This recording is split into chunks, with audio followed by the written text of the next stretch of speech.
Tania Didi here. So as we have discussed about group frequency distribution table, the table would like something like this. Here I have drawn one group frequency distribution table. So here it is like a normal frequency distribution table. Okay. So here in the group I have written 0 to 40, 40 to 60. So 0 to 40 is the one number is there. So the tally mark is 1 and frequency 1. Okay, and 40 to 60, suppose two numbers are there, so 2. 80 to 100, 5 numbers was there, so 1, 2, 3, 4 and 5 numbers should, 5 sticks should be the diagonal. So it is like a normal frequency distribution table, just that you have divided the entry into groups. Got it? So that you can have some frequency for each of them. Now when we talk about the group distribution table, here terminology is there, but first terminology is class interval. So what is class interval? Class interval means each group is called class interval. So here 0 to 40 is the class interval, 40 to 60 also class interval, 60 to 80, 80 to 100 all are groups, but terminology wise it is a class interval. Next one is upper class limit. Now in every interval we will have a lower limit and the upper limit. Like this, when we see this 40 to 60, 40 is the lower class limit and 60 is the upper class limit. Okay. Next is lower class limit. Lower limit of a class interval. So same. Now when we talk about 60, 60 is the upper class limit for this interval. But if I will write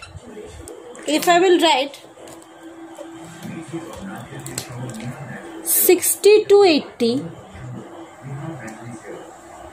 you see this 60 is a upper class limit for this interval, but this 60 is a lower class limit for this interval.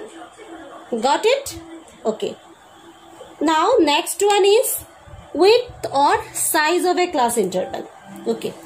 It is the difference between upper class limit and lower class limit. Okay. So let us see if we want to find the size of this class interval. So size would be equal to, if I will take same 40 to 60. Okay. So 40 is the lower class limit and 60 is the upper class limit. Okay. If I want to find out the size, so what I will do? 60, I will subtract 40, so 60 minus 40 will be 20. So 20 is the size of the class interval. If I will see here, next, okay, size would be equal to upper and minus lower class limit. So size is 20. So size could be anything. It depends on what is the value of lower limit and the upper limit. So there are few things which are related to groups, frequency distribution table. So now most challenging part is to understand how to make groups or how to decide the class interval. Okay. Now when we talk about these upper interval or class interval, so one very interesting concept is exclusive and inclusive class interval. Though exclusive and inclusive is not there in your syllabus, but this concept you will get in your higher study.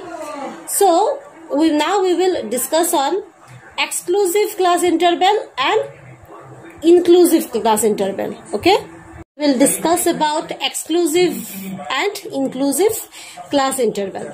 So let me give you one example to understand why we are talking about exclusive and inclusive class interval.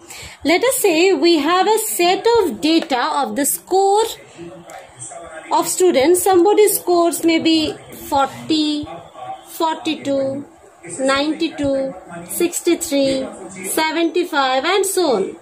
Now if I say I divide the set of data into the groups, maybe the first group is 20 to 40, okay, second group 40 to 60, third group is 60 to 80, and fourth is 80 to 100. So this is how I have divided the data into the group. Now what about this 40? Where we will count 40? Whether 40 will be included to 20 to 40 or 40 will be included into 40 to 60. Where we will include the 40? In which the class interval we are going to include 40, because 40 is present in both the class interval, right? So this might be challenging in a lot of cases. In order to avoid the challenge, we introduce exclusive and inclusive class interval, right? So first we will talk about exclusive class interval. Exclusive means excluded, means it is not included, it is excluded. So here the lower limit lower limit is included, but the upper class limit is not included. In this case, say 20 to 40, okay.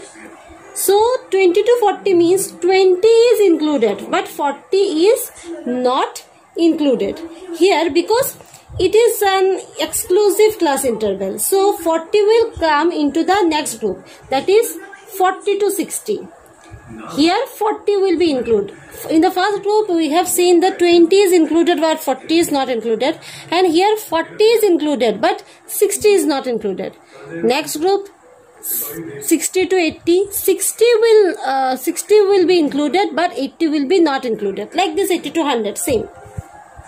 So the first class interval, all this data starting from 20 till 39 will be included. Understood now? As 40 we are not including, that means 20 to 39 we have to include. And the next class interval, as 40 to 80, right? For 40 to 60, that means 40 till 59 we have to include, but 60 we should not include. Got it? Now next is inclusive class interval. Okay. Now lower and upper class limit included. In that case, when we will write 20 is 40, 40 is included, next group should be start from 41 to 60. That means earlier in the excluded class interval we have seen 20 to 40 and 40 to 60. That means 40 is in the 20 to 40, 40 is not included, 40 is included in the next group. Here 60 is not included but 60 is included in the next group. But in this case, you see, the upper class limit and lower class limit both are not same. Here 20 to 40, next group is 41 to 60, and the next group is 61 to 80, next group is 81 to 100. So this is how we can differentiate between the exclusive and inclusive class interval. Now, whenever you observe upper class limit and the lower upper class limit of the first group and the lower class limit of the second group are same, that means this is a exclusive class interval.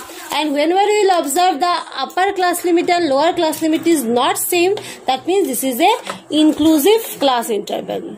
Okay, hope you have understood the concept. Next, in my next video, we will do some questions on this class interval. Okay, and we will do this another graph. That is, we have discussed bar graph, double bar graph. In my next video, with the help of the class interval, we will draw another type of graph. Okay, thank you.